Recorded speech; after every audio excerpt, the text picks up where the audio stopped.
Hi, guys. I don't have any, opening bits, but I was told the theme was home. So I think it's really beautiful how people make their homes and apartments feel like a home. The colors that they paint the walls and how they arrange their furniture, the duvet covers they buy to make their beds feel like cozy little caves they could stay in all day and all night. I think it's beautiful. So here are the top reasons I hate spending the night in other people's homes. I'll start with the seemingly obvious point, other people's beds. And I want to be clear, I'm not talking about sleeping in a significant other or one-night stand's main bed. I'm talking about the guest bed. 9 times out of 10, people who have a guest bed use the mattress they used to have before they realize they should get a better one. Which means, as a guest, you are sleeping on a bed with years' worth of flaked skin and dried jizz topped with whatever backup sheets they don't want to use. And if there is a duvet cover, which is a big if because most people just throw a blanket or naked comforter over a top sheet and call it a day. But if there is a duvet cover, it's never a good one. It's one they got on sale or because an Amazon review from someone named Tanya with an O who lives in Arizona said it was soft enough and didn't overheat her husband who suffers from night sweats. I don't trust Tanya with an O, and neither should you. Which is all, by the way, if you even get a bed. There's a good chance you'll be on the couch, which I don't say with judgment, but does mean you will absolutely be awoken in the morning by whoever lives there making noise in the kitchen. Not loud noise, but the noise of someone trying to be quiet, which is so much worse, because now you feel like an inconvenience, but you can't get up because you took your pants off while you were sleeping, and you don't want them to know that you were bare-legged on their couch. So this next one might seem a bit obscure, but it's important, and that is the smell of other people's homes. You can light as many candles as you want, but every home has a smell. Some are pleasant, which is nice, but it's still not a smell you're used to, like when you walk into a restaurant that specializes in a foreign cuisine you've never tried. It's not that you don't like it, but you don't recognize it, and that's stressful. And let me add, that's only if you're lucky. Most of the time in someone else's home, you get one of 3 smells. Animal they didn't mention. Haven't cleaned out the fridge all year. Or my personal favorite, oh, so you've been doing a lot of yoga, huh?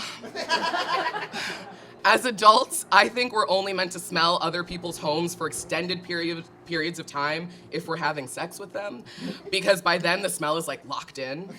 And so if your friend just offered a room to you for a long weekend, they haven't fucked you into not caring about the patchouli candle, and that's not okay. So here's one you might have seen coming, and if so, well done. It's other people's bathrooms. I could stop there because we all know the sheer terror and stupidity felt trying to figure out how to work someone else's shower. But have you ever stayed at someone else's home and forgotten something essential like soap? And you had to use whatever they had in the bathroom, and it's fucking bar soap with hair on it that isn't the same color as your hair or their hair, and you're like, where did this hair come from? Or you take a risk to try and find some extra toothpaste in the bathroom cabinet, but accidentally find an old bottle of Lexapro, and you're like, fuck, I didn't know they were on Lexapro. Not that there's anything wrong with being on Lexapro. You just didn't know. And the bottle does not look new, unlike the tube of fungal cream, which again, you're not gonna judge, but what is it treating, and did they get it from the bar soap? I have never felt clean after showering in someone else's home, emotionally, mentally, or physically.